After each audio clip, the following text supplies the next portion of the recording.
नमस्कार. आशाच किचनमध्ये आज आपलं स्वागत आहे. आज आपण बनवणार आहोत बासुंदी चहा. त्यासाठी मी 2 कप म्हशीचं दूध घेतलेलं आहे. पाव चमचा चहाचा मसाला घेतलेला आहे.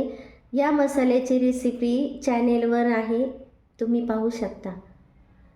1 चमचा चहा पावडर, 2 चमचे साखर. चहाच्या भांड्यामध्ये मी दूध घेतलेलं आहे. त्याला एक उकळी येऊपर्यंत तापवायचं आहे. एक 5-6 मिनटं उकळून घेतलेलं आहे, म्हणजे आटवलेलं आहे. त्याच्यावर पहा आता साय आलेली आहे. 1 चमचा चहा पावडर टाकायची.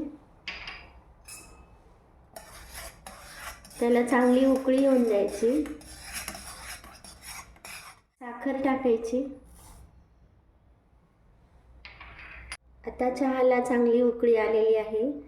आता पाव चमचा मसाला टाकायचा आहे.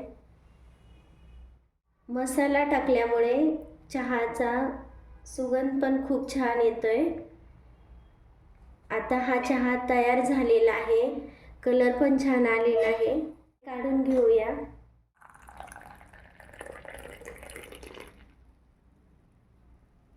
हा पहा, आपला बासुंदी चहा तयार झालेला आहे.